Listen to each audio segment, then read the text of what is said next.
to the way of how the baby died, she developed she would like breathing problem, of, exactly, pneumonia, you can't breathe anymore. Her guilt basically gave her the same symptoms her baby died of. Imagine you lose your first child by the age of where the child was 1.5 years old. Then you lose your husband when your second child is just 1 year old. So it seems like, you know, that age there of 1.5 is kind of, you know, oh my god, I never even thought about that, because it's basically around the same time then. Yeah. The scent will throw you off here, because I eat not even 1% I cheese then. But I don't like moldy cheese. Me no want no with no blue speckles and no blue mole or black mole or me no want none of that something. Hell no.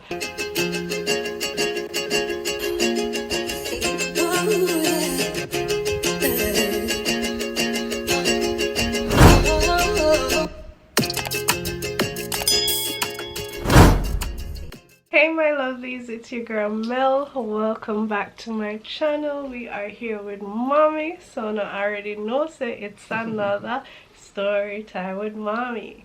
Story time with mommy. So last week we started off our new series of mom story time pre-Jamaica. So mommy told a little bit of the history of, you know, Germany and her parents and where they were coming from and the World War II and stuff like that. And basically this is going to be the second episode for, you know, pre-Jamaica. So mommy is just going to take over as usual and do her little talent of storytelling. Yeah, hi Miss Lovelies. We are at part 2 now, and in the last part, I was born, and sadly my father died when I was 1 year old. Now I have to add one more information to that story. Shortly after the war ended, my mother got pregnant from somebody that basically, once he heard she was pregnant, he disappeared.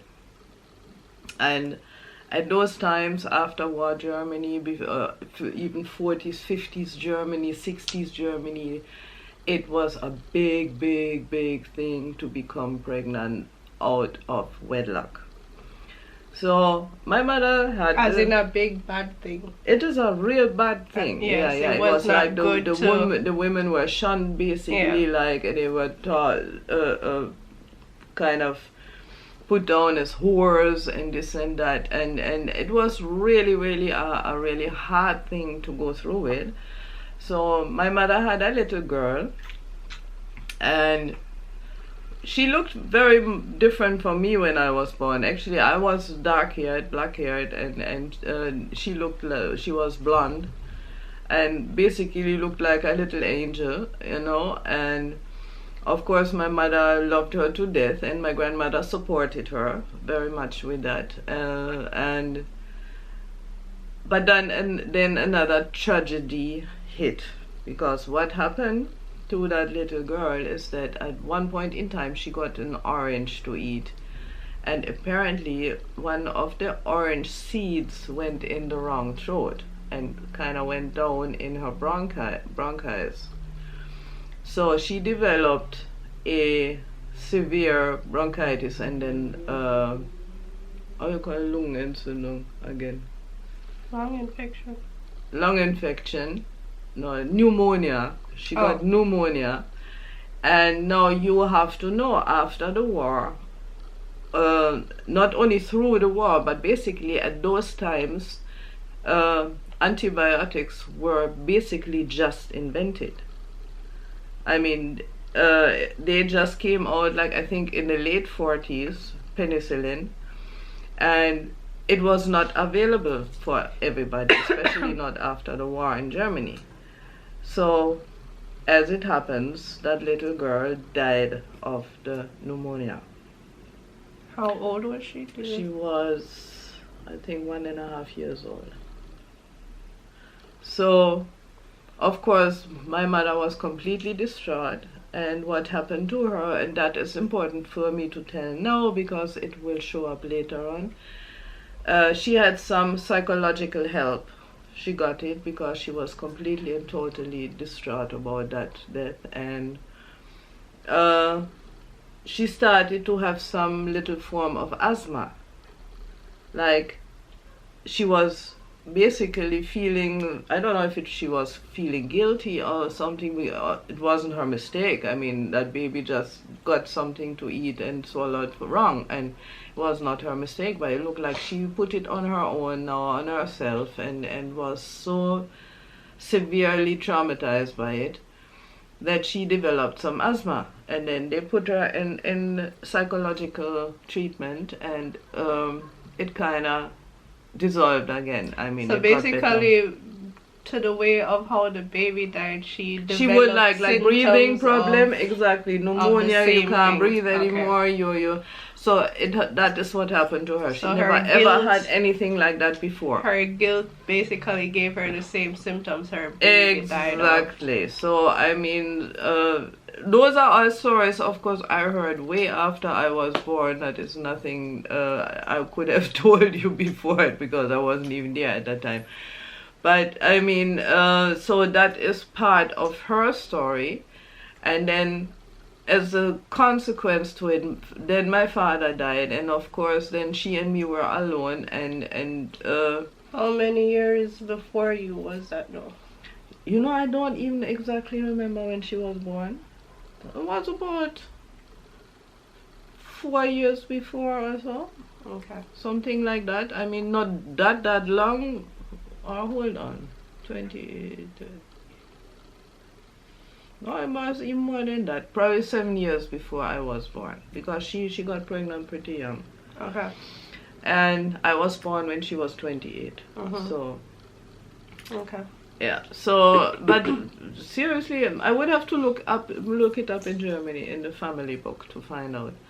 Anyhow, as a consequence now, my mother kind of became a bit overprotective of me, because of course she was again traumatized by the early death of her husband. And again too, in those times, it was not an easy task to be a widow, especially not at the age of 29. You know, and my mother was pretty good looking at the time, and what happened to her is basically they used to have a pretty big circle of friends, but mostly all couples and families. And suddenly after my father died, everybody withdrew. And many years later, when I talked with her and she told me all this, she said, well, it looked like the women, the wives, were afraid that she would take away their husbands. You know, I mean, like, oh, look here, it's a young and pretty widow. Oh my God, we have to kind of cut her out now. Or they were afraid what their husbands would do, basically. Yeah, what their husbands would do. Although my mother had no inclination or intention to do anything like that, but it was like assumed automatically, and so she was pretty much cut out of the entire circle of friends, and which left her, of course, pretty lonely. So basically she only had my grandmother left, her mother, to support her.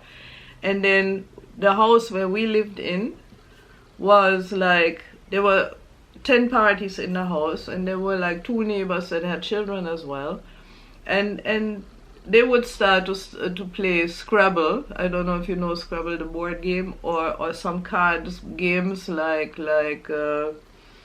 canasta and some other things, rummy and stuff together, and then my mother would start to what's this Kagan, to do some bowling with other people. They created a little fine. A team. Like a team where they would meet like every 2 weeks at a bowling alley and did some bowling and stuff. So she would try to have friends and contacts throughout that way. But it was pretty hard for her still. And as my father had been older and stuff, so he would have a pension that she would receive now as a widow, and I would get some money from the government for my support because I was a half orphan, and government would support that to a degree, and so she didn't have to work at the time. She didn't go to work, so she basically took care of me, and that was her job, if you want. But she was pretty much depressed. I mean, imagine the entire situation. Imagine you lose your first child by the age of where the child was 1.5 yeah. 1.5 years old. Then you lose your husband when your second child is just 1 year old. So it seems like, you know, that age there of 1.5 is kind of, you know. Oh my God! You know, I never even thought about touchy, that. Because it's basically around the same time then. Yeah, I never thought about that. Wow. Losing a baby and a husband in that kind of realm. So anyhow, what happened to her then? Basically, she gained a lot of weight because, I mean, she was sitting at home most of the time. She wouldn't even go to work or have anything, because at that time women were not really working that much. Married women or women with children were not working that much, you know. Yeah, so it was hard for her to even find a job because mostly unmarried ladies who were working like as secretaries in banks and stuff like that. But at that, for that generation, for a woman to go to work, I mean, she had to have a severe reason. And seeing that she got a not very big pension, I mean, we did not have much money, I have to say that. We barely scraped by. My grandmother helped to a big degree at the time. She was still working. She made a good salary as in her position. So she always helped out. But it was a real hard time. And then for me now to be almost overprotected all the time, it of course, as a small child, you don't know and you don't feel it, but in hindsight, it was not easy neither. But basically, I mean, first in the beginning, you didn't understand. No, of course not. You wouldn't know. Overprotected. That's what I'm saying. You would not know at all. But when I was 3 years old in Germany, when you're 3 years old, you start kindergarten. And my memories of that are faint, but some are still there. For example, it was the use, because remember in those times people didn't really have cars so much, you know. There was nothing called a car for most of the families. They could not afford it. So all the things we did on foot.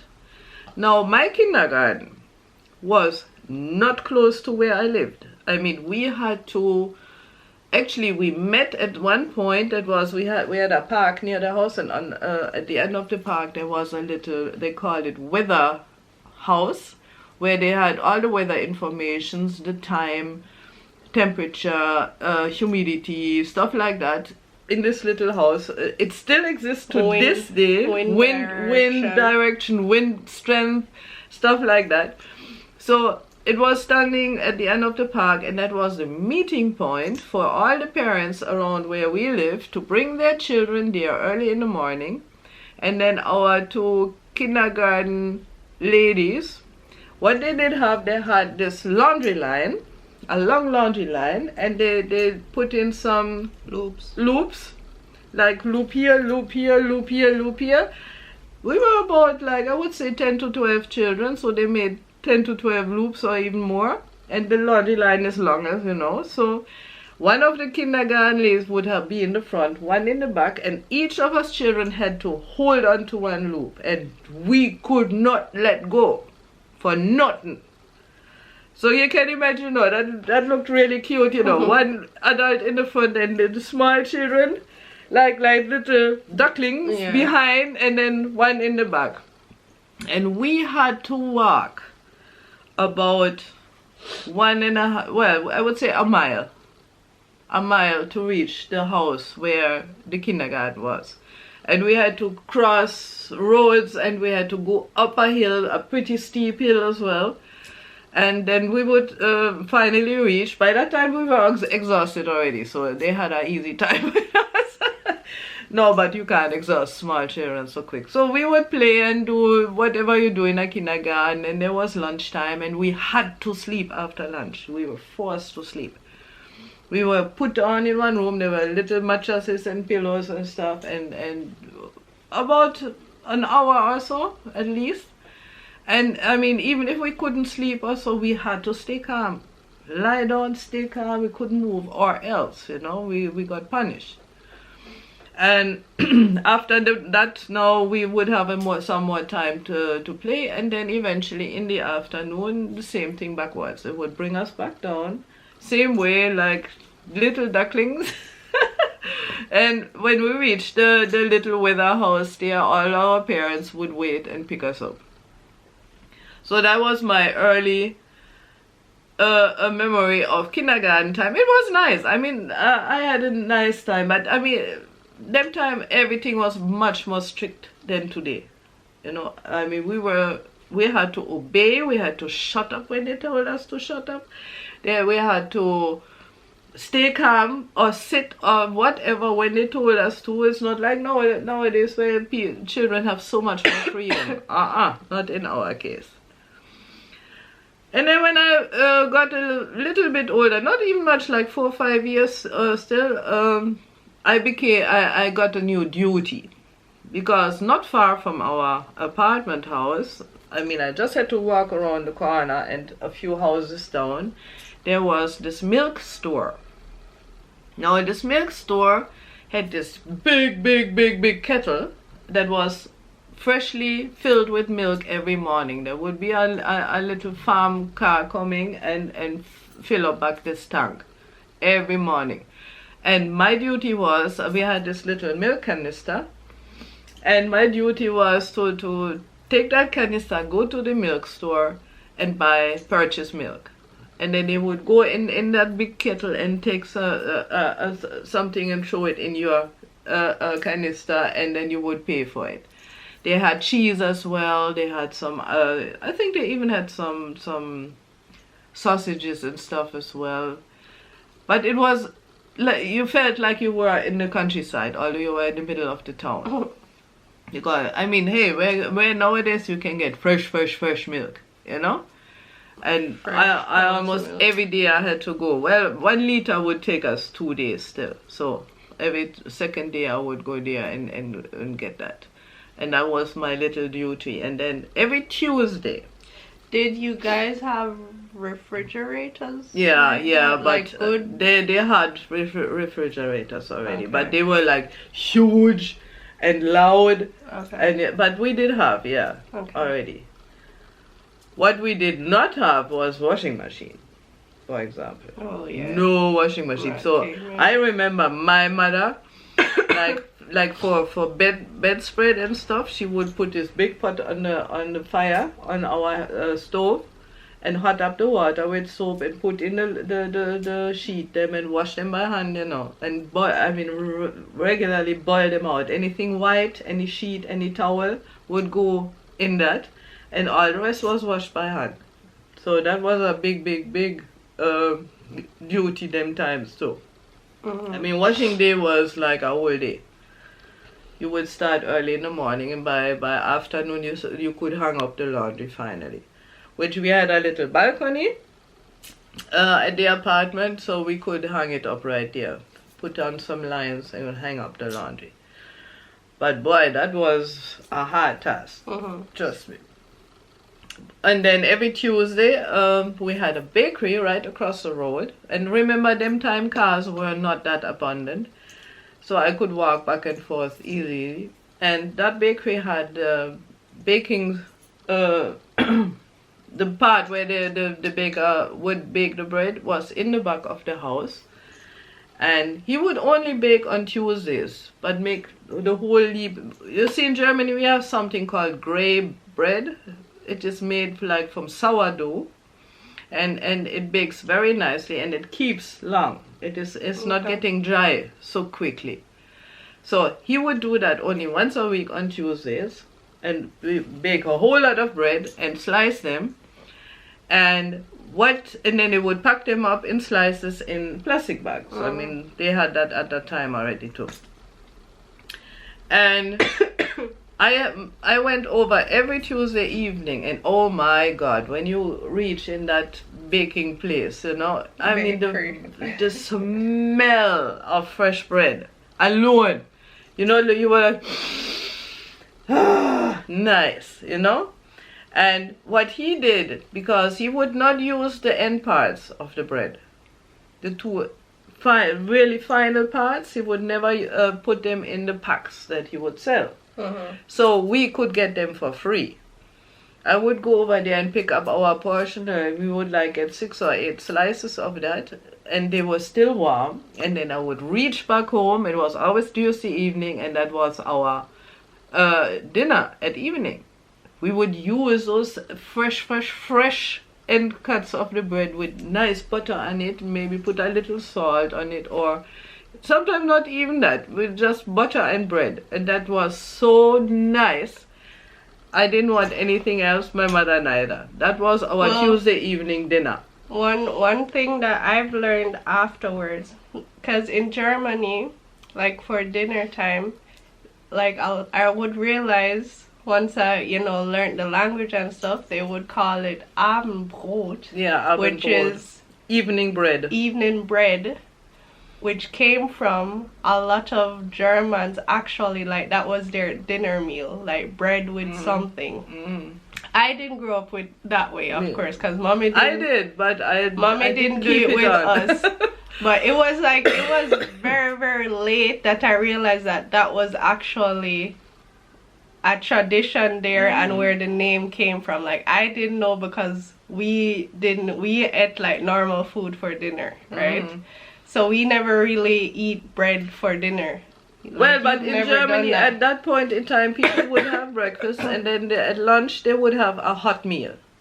Like a lot of people who would work anywhere would go home. They have like a 2-hour break, because mostly like from 1 to 3, every office, shop, whatsoever in Germany was closed. So most people would go home in those 2 hours, because at that time most of them lived close by, and have their lunch, and that would be a hot meal. And as many women stayed home as housewives, they had time to cook, so their men came home for lunch. They would sit down, have a hot meal, sometimes even take a half-hour nap after and go back to work. And then by 6:30, all the shop them and everything closed again. I think offices were earlier. Offices were 5 o'clock already. But they started to work early in the morning. They start from 7 or so. So, but those 2 hours midday break, at that time, they were like a religion. You know, you weren't even, as a child, you weren't even allowed to play and make noise. I mean, it was like strictly a rest, siesta time of the day. Yeah, quiet time. Quiet time. Now, when I got older, my work schedule and my life turned out to be so differently that we just decided to cook in the evening. You know, and so that was the thing. They would have a very warm meal in the lunchtime, and that's why at evening time they would only eat bread and something on it, cheese and sausage. And mind you, in Germany we have so many different sorts of sausage. I mean, you go in a supermarket in Germany nowadays, and you have this counter that is about 3 yards long. And it's different sorts of sausages and ham and this and that. I mean, you have so much choices. And the same with cheese. I mean, we have an abundance of different cheeses. Now worse than them time, because them time we have mostly a German cheese and maybe Dutch cheese. We would get Swiss cheese once in a while, but nowadays you have them from all over Europe, and Europe is a cheese-loving country. And every country has their own sorts of cheese. So if you go in a supermarket nowadays, tell them, I mean, you don't even know what to buy anymore, because it's so much choices. What you would have to do is probably start one day to taste this, that, and the other, and finally decide what you really like. The scent will throw you off here, because when I eat not even 1% I cheese them. Exactly. I don't even know that much neither. I look at mommy them. knows them and mommy yeah, eats them and mommy likes them. But I don't like moldy cheese. Me no want not with no blue speckles and no blue mole or black mole. Yeah, or man, me no nice. want none of them something. Hell no. I'll stick to the Gouda, the butter cheese, the Yeah, you don't like blue cheese with taste. The only thing that is a little moldy is the camembert.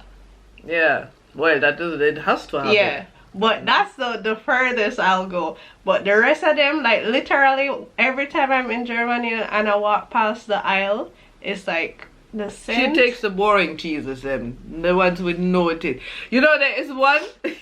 It stinks. There is one cheese, seriously. I mean, when you unwrap that, it's not what there are a lot of cheese. Yeah, Hatzarolla and what's the other thing name? Yeah, there's a lot. Limburger. Oh my God! If you open that pack, I mean, that smell almost kills you. Stink. But it tastes nice. It tastes nice. I love it. So you must imagine. I mean, with so many choices, then people in the evenings they had their table set with choices of sausages. I'll with choices show of cheese. you a picture. They would have the little cucumber. How do you call them? The pickles. And tomato and stuff like that, and you would make your sourdough bread, cut it and put whatever on, and that was dinner. And the men mostly after work they would get a beer with it, and even women of course too, but them time women didn't drink so much neither. So I mean it's a nice habit, and that's why we all even have wooden boards that instead of plates, because the boards are very flat, so it was very easy to put the bread on it and work with it and cut it and stuff. So up to this day people eat from wooden boards in the evening instead of plates. So that's what I was saying, like it was a very German tradition to have that evening bread. But I didn't learn about it like that until I was actually an she was born in Jamaica anyhow. No, but even because I didn't know, even when we were in Germany, I didn't know that was tradition. Well, we followed our routine, Yeah, I didn't learn that part of the German tradition. It was actually my friend, my African friend, that went to her boyfriend's house. And she was like, oh yeah, they had bread for dinner. And I'm like, bread for dinner? And then she's like, yeah, I'm bored. And I'm like, oh. And she said that's what they normally do. And I'm like, oh, now the term makes sense, because I always wondered why I'm bored. Yeah, true. But now they also say Abendessen, which is just, because dinner. people start to eat more and more with the it's like very like when I was an adult it made sense in my head. Before it was just like, okay, I know they call it like that, but I didn't connect the two dots together. Yeah, but those were the days, like I say. So that was our Tuesday evening Abendbrot then, with the hot, still warm ends of the bread, and then butter and whatever else we had in the house. And up to this day, I love ends of bread. Up to this day, even if it's the full bread we have in Jamaica. Sorry to say, for me it's full. I eat the ends. Jamaicans always throw them away or use them for, so I will eat the ends, and I like it. I enjoy it, you know. It has stayed with me throughout all my life. So that's really something that I never forgot. I mean, there are some things that you learn in your childhood, I guess, that will stay with you for the rest of your lives anyhow. Well, I think this is it for today, because I gave you a little glimpse into the traditions of those times, and how my mother went through some of her traumas and stuff. Next time you will hear more about whatever has happened after. And just to remind you guys of like a time frame, this was all in the 50s. Yeah, mommy was born I was born in 1955, 10 years after the war was finished. And I can tell you, this still, even at 10 years after, a big amount of the towns, Bielefeld, got hit severely throughout the war, and there were still big parts of the town where no buildings were standing yet. I mean, they were still reconstructing the place, still rebuilding whatever needed to be rebuilt. So it was a complete different ball game than nowadays, of course. And as I was saying, there were not many cars driving around. Only basically wealthy people could afford a car, or people who would have a delivery, anything that needed to be delivered, they would have a car. But your normal German would not have a car. We walk, and we walk far, and really regularly. It was nothing unusual. Not like nowadays your child's school is like 2 minutes away and you drive your child there. No way, that wouldn't happen. As I told you, with our kindergarten, we had to walk at least a mile going and a mile coming back. Walk. So yes, guys, next time I will tell you more about my starting school years. I guess we are reaching there. So yeah, as she was saying, like, even 10 years after the war, you could definitely still the damage was see still there, yeah. The damage same way. So it wasn't like, oh, everything is fixed and oh, we didn't even realize that there was a war. No. Like, no. Oh no. It was still very much noticeable on your everyday life, basically just walking past ruins of buildings and stuff like that same way. So yeah, that's it for today's story time. Thank you guys for checking it out. I feel like, you know, with all of these stories, certain stuff that might have happened in the Jamaican story times would make more sense, because you get even more of the backstories of how you grew up and how you became to have certain traits and stuff like that. Yeah, so, of course. I mean, you are a product of your childhood and youth. So should already want to hear, so it wasn't easy at all. Like what her mom went through, and you know, her losing somebody so vital already early on with just 1 year old and stuff like that. So everything is going to fall into place, and we're going to understand a lot more what makes mommy, right? For me. Alright guys, so thank you so much for watching. Please remember to like, share and subscribe if you haven't already, and we will see you in our next video. Bye.